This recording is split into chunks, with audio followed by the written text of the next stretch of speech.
වෙනද පොලකට ගිහිල්ලා බලපුවාම කිලෝ එකක් ගත්ත මිනිහා දැන් ගන්න ග්‍රෑම් 100යි. මිනිස්සු ගාතේ සල්ලි නැහැ.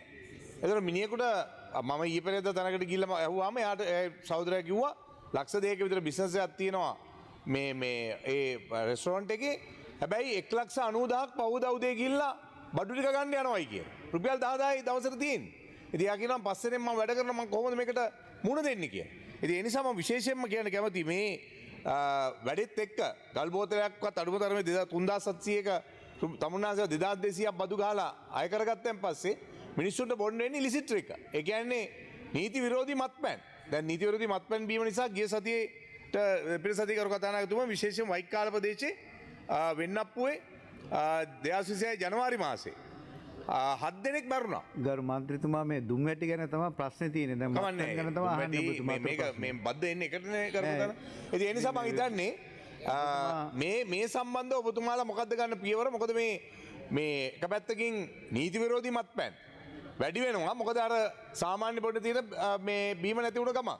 ඒ නිසා මොකක් හරි ක්‍රමවේදයක් ඔබතුමාලා හදනවද මේකත් දැවන්ත සෞඛ්‍ය ප්‍රශ්නයක් බවට පත් වෙලා තියෙනවා. ගරු නියෝජ්‍ය මහත්මයා. ගරු මන්ත්‍රීතුමා අහන ප්‍රශ්නය මේ ඉදිරිපත් කරලා තියෙන ප්‍රශ්නයට අදාළ උත්තරයක් නෙමෙයි වුණත් මම පිළිතුරක් දෙන්නම්. අදාළ නැහැ ඇත්තට. මේක වෙනම දෙයක් නේ. දුම්වැටි ගැන අහලා මත්පැන් ගැන අහන්නේ.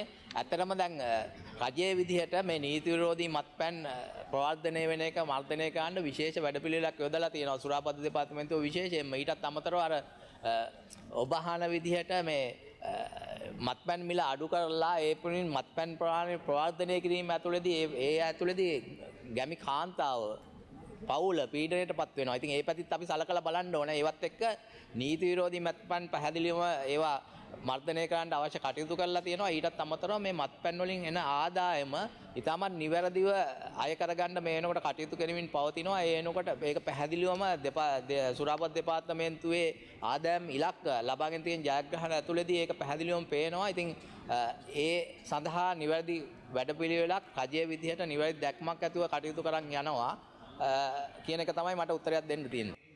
සිගරට් සහ මත්පැන් මත පදවන බදු විශේෂයෙන්ම කර්ම බදු විදිහට තමයි හඳුන්වන්නේ. මොකද හේතුව දැන් බලපුවාම මේ 2000 මේ WHO වාර්තා අනුව වසරකට 13,000කුත් 20,000කුත් අතර මේ සිගරට් බීමෙන් මිය යනවා කියලා දාලා තියෙනවා. විශේෂයෙන්ම per week 250 ලංකාවේ කැන්සර්ස් එනවායි කියලා මේ දුම්වැටි සහ මේකත් එක්ක ඇති වෙලා තියෙන තත්ත්වයක් එක්ක. ඒ වගේම මේකෙන් 35,835ක් 2022 කරු කතානායකතුමනි වෙලා තියෙනවා. ඒකෙන් 16,398ක් පිරිමි, 19,457ක් කාන්තාව. විශාල වශයෙන් කාන්තාවොත් දැන් මේ ස්මෝකින් නැත්තම් මේ සිගරට් බීමට ඇබ්බැහි වෙලා තිබෙනවා. 72ක් විතර මේ ක්‍රියාවලියට සම්බන්ධ වෙලා තියෙනවා කියලා තමයි එන්නේ. ඒ නිසා මම අහන්න කැමතියි. දැන් ඒක ඒ වගේම අනෙක් පැත්තේ තියෙන කාරණේ තමයි දැන් රුපියල් 160ක වෙන සිගරට් එකකට ආණ්ඩුව රුපියල් 109ක් බද්දක් ගහනවා. රුපියල් 160 සිගරට් එකට. එතකොට මේ විදිහට ගත්තන් පස්සේ අති විශාල බදු ප්‍රමාණයක් ගන්නවා වගේම අනිත් පැත්තෙන් තියෙන ප්‍රශ්නේ තමයි ලංකාවට විශාල වශයෙන් ඔබතුමා දන්නවා විශාල සිගරට් ප්‍රමාණයක් හොරට විශේෂයෙන් ඩිටෙක්ෂන්ස් වලට අහුවෙලා විශාල ප්‍රමාණයක් ලංකාවට විශාල වශයෙන් ගෙන්නනවා. ඒ වගේම අනිත් පැත්තෙන් කරු කතානායකතුමනි සමහර කුඩා වෙළඳසල් වල ගිහලා බලපුවාම ගෝල්ඩ් ලීෆ් පැකට් එකේ නැත්තම් ඩන්නිල් පැකට් එකේ මම දන්නේ මම සිගරට් බොන කෙනෙක් නෙමෙයි. නමුත් තියෙන තත්ත්වයන් එක මම බැලුවේ ඒ වගේ විකුණනවා අර කුඩා සිගරට් එකක් ගෙනල්ලා. අර නම දාලා. මෙලෙන්ද දන්නවා මොකද්ද දෙන්නේ කියලා, ගන්න එක්කලත් දන්නවා දෙන්නේ මොකද්ද කියලා. ඉතින් මේ විදිහට මේ ඉලිසිට් නැත්තම් මේ විශේෂයෙන්ම නීති විරෝධී සිගරට් ලංකාවට එන එක සම්බන්ධව ඔබතුමාලට වැඩපිළිවෙලක් නැද්ද?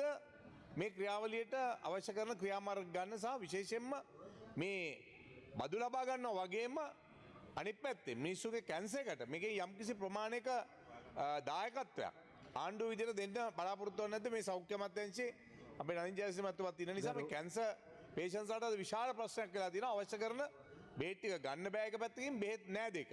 සහ විශාල වියදමක් යනවා බෙහෙත් වලට. ඒ නිසා මේකෙන් යම්කිසි විදියකට මේ ස්මෝකින් වලින් නැත්තම් මේ සිගරට් බීම තුල ඒකෙන් හම්බෙන ආදායමේ යම්කිසි ප්‍රමාණයක් සෞඛ්‍ය අමාත්‍යාංශ විශේෂයෙන් කැන්සර් පේෂන්ට්ස්ලාට දෙන විදිහේ වැඩ පිළිලක් හදන්න පුළුවන් ද කියලා මම අහන්න.